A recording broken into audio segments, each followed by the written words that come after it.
Ray from Philly, LA, a man with a mission.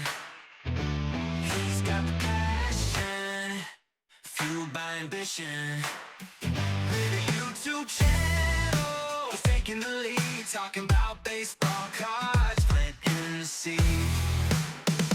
What is going on, sports cards fans? Ray from Philly here on Sunday, May 25th. It's day before Memorial Day. Hope everyone's having a great Memorial Day weekend.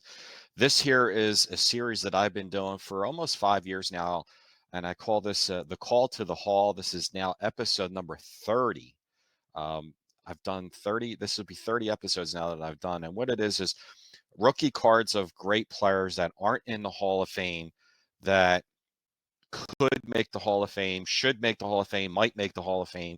I will go over all the previous 29 slides real quick to show you the cards that I've featured over the past few years and just talk about whether or not they could get into the Hall of Fame. I'm not saying they will get in the Hall of Fame, but I'll just give my opinion of if they do, if it could be a short-term goal like less than 5 years, a medium-term goal like less than 10 years, or it's going to be a long-term goal more than 10 years. But that doesn't mean they won't get in if it's a long-term goal. So without further ado, I'm going to show the slides, and I'm going to make sure that the animals are safe and sound. There's Diogi. There's always a show going on within the show behind me. Some of you know what I'm talking about. Um, so let's go on here. This is episode number 30. In episode 1, I showed the 58 Topps Veda Pinson rookie. I felt like this was a medium-term goal. I do think Pinson should get in, might get in within 10 years. In episode 2, this is a travesty. I showed the 69 Topps Al Oliver rookie. He should be in the Hall of Fame. I'm going to give this one, as far as a chance, I gave this one a medium-term goal, less than 10 years. One of my all-time favorite players, I showed in episode 3, the 69 Topps Greg Nettles rookie. That's more of a long-term goal. Episode 4, I showed the 70 Topps Darrell Evans rookie. That's a long-term goal. Episode 5, this guy should be in the 1992 Bowman Carlos Delgado rookie. I think he's a medium-term goal, less than 10 years. He could get in. Episode 6, I showed the 93 Topps Jim Edmonds rookie. I think he should get in. I'm calling that a long-term goal, way more than 10 years. Episode 7, one of my favorite players is 71 Topps Bobby Grich rookie. I think that is a medium-term goal, and maybe a short-term goal. He's starting to build up some steam. He might get in less than 5 years. Episode 8, 94 Topps traded Paul Konerko rookie. If that player gets in, it'll be definitely a long-term goal, more than 10. Episode 9, I showed the 55 Topps Ken Boyer rookie. That is, I think, a long-term goal. Episode 10, the 2001 Bowman Chase Utley rookie. That's a short-term goal. I give that less than 5 years. Episode 11, the 67 Topps Reggie Smith rookie. That's a long-term goal. Episode 12, 64 Topps Tommy John rookie. I'll give that a medium-term goal. Episode 13, 91 Ultra Update Luis Gonzalez rookie. That's a long-term goal. In episode 14, I showed the 86 Donruss Fred McGriff rookie. He is now in. Episode 15, we're halfway there. I showed the 99 Bowman Chrome Tim Hudson rookie, long-term goal. Episode 16, 2005 Topps Update Nelson Cruz rookie. That's a long-term goal. Episode 17, 1975 Topps Hernandez rookie. I'll give that a medium-term goal. Episode 18, 73 Topps Dwight Evans. He is building up steam. Buy the Evans rookie. I'm telling you, I'll give that a short-term goal, less than 5 years. Episode 19, this is a travesty. This is the 65 Topps Louis, not Taint, Luis Tiant rookie. I'm going to give that a short-term goal, less than 5 years. Episode 20, I showed the 71 Topps Steve Garvey rookie. He's been battling. I don't think he's a short-term goal. I think he's less than 10 years away from getting in. Episode 21, the 71 Topps Dusty Baker rookie. I'm giving that a short-term goal. He's going to get in as a manager. Get the Baker rookie. Episode 22, I showed the 2006 Topps Update John Lester rookie. That's a long-term goal. Episode 23, another set loaded with 71 Topps. I showed the 71 Topps Cesar Cedeno rookie. I don't think he'll get in, so I'm going to say that's a long-term goal. Episode 24, 2000 Bowman Mark Burley. I'll give that a medium-term goal. Episode 25, 2008 Topps Update Max Scherzer rookie. He's still playing, but that'll be a short-term goal after he retires. Episode 26, I showed the 2011 Topps Update Jose Altuve rookie. That's a short-term goal. Episode 27, I did this recently. I showed the 87 Donners David Cone rookie. I'll give that a medium-term goal. Episode 28, 89 Upper Deck Gary Sheffield rookie. I don't know. I think he's going to get. I think in the next 5 years he should get in on the Veterans Committee ballot before the 20s are over. I say before 2030 he should get in. And in the last episode I showed the T206 Bill Dolan rookie. I'm going to give this one a medium to long-term goal. It's a shame he's just not getting a lot of recognition. And here we are finally, episode 30. Tonight we're going to talk about the 1958 Topps Curt Flood rookie card. So let me open up the package. I just ordered this card. I won it recently from an auction house. There is the card in all its lovely popcorn. And here is the card.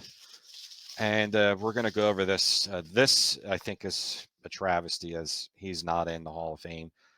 And yeah, so beautifully centered 1958 Topps Curt Flood rookie card in a PSA 6. Beautifully centered Curt Flood rookie. There is the back. I mean, there's the front and there is the back. Make sure I don't have it upside down. Awesome looking card. So let's go over the, see if I could share my screen here. First, I'm going to put this in my inventory for PSA. It's not in any of my set registries, so I'm just going to add the card. Hopefully no one owns it. 69039. And I doubt there's a scanned picture of this because this is an old slab. And I should be able to add that card. And I guess I did. It's not showing me in any sets. So let me just go to the inventory and make sure that it's inputted in there.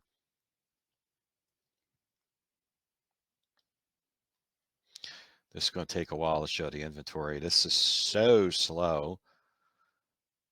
But while that's uploading the inventory, I'm going to remove that screen and go to another screen. Let's go to Baseball Reference. There. I'm going to remove one of the screens here so I can't share too many screens. So let's go to Baseball Reference real quick, okay, and go over this guy's career. All right, he's a 3-time All-Star, 7-time Gold Glove Award winner, 2 times World Series champion. He has 1,861 career hits, a 293 career batting average, 851 runs scored, 636 RBIs.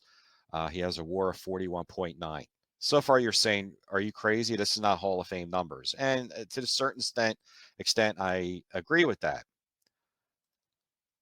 Let's go down here below and look at the Hall of Fame monitor and similar players. He was on the ballot. Look how many years he was on the ballot. Wow. He was on the BBWA ballot from 1977 to 1996. The highest percentage I see here he got was his last year on the ballot in 1996. He got 15%.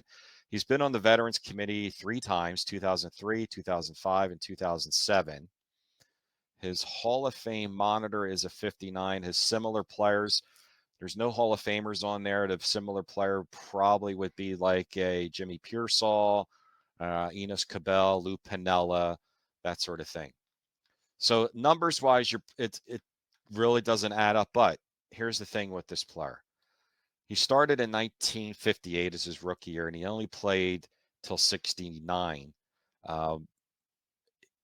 He had a shortened career because he retired because of, we all know the story that he was part of a popular trade with the Phillies in, I can't remember what year it was, but the Phillies were trading Dick Allen to the Cardinals for Curt Flood. Curt Flood did not want to go to Philadelphia. Philadelphia was a really bad baseball town at that time. They were a dead last team. And if it wasn't for Curt Flood, you wouldn't have free agency today.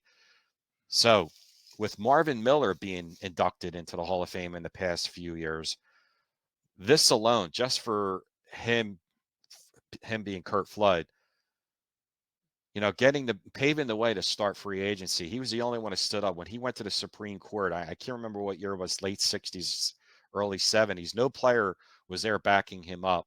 Bob Gibson, none of them were there in the Supreme Court, in the courtroom backing him up. He was all alone, a man alone in the island. So all these current players that you see today, the Bryce Harpers, the Juan Sotos, all these guys making $25, $35 million a year, can leave and go to wherever they want. It's all because of him, Curt Flood. So he was already a very good player. He was probably a top 3 center fielder in the entire 1960s. Of course, it was Willie Mays, but after Willie Mays, this guy was an outstanding Golden Glove fielder in center field.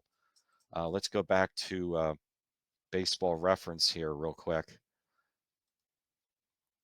And he, like I said, he was a 3-time All-Star, and I don't know if they show his defensive statistics. They should. Fielding, okay. His fielding was superb out in the field, in playing center field compared to Willie Mays. He was one of the best. MVP awards, let's see how many times he finished in standard batting here. If he finished in the top, okay. In 1965, he finished 15th. 1967, he finished 13th. He did get MVP votes 4 times. Finished in the MVP voting in 1968, 4th. So I mean, he was averaging about 170 hits a year. He wasn't a power hitter, was just a great hitter and a great fielder. So with his very good all-star numbers, and if he didn't, his career was cut short because he wouldn't go to Philadelphia. He was in and out the last 2 years. If it wasn't for that trade, or if it was a free agency, he probably could have played till like 1973, and would have padded his numbers. And instead of having, 1,800 hits, he easily, in my opinion, would have gotten, I would say, 2,500 hits. And, he would have challenged 3,000 hits. I'm not saying he would have gotten 3,000 hits, but he would have challenged it, definitely. So let's remove that screen here, and let's see if I can go back to my inventory. Oh boy, I can't go back there. So it's crazy. The inventory is just taking forever. I'll have to scan the picture and add the card a little bit later, but just wanted to come on real quick and give your opinion, your thoughts, what you think about Curt Flood.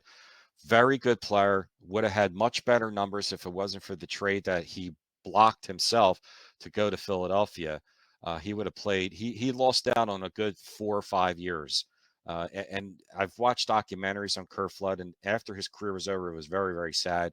Became an alcoholic, moved to another island. I don't know if it was Puerto Rico or whatever, and it just was a travesty. And these players today have a lot to owe to this man. If you're going to induct Marvin Miller, who helped Curt Flood and paved the way for free agency, if it wasn't for Curt Flood, there wouldn't be a Marvin Miller.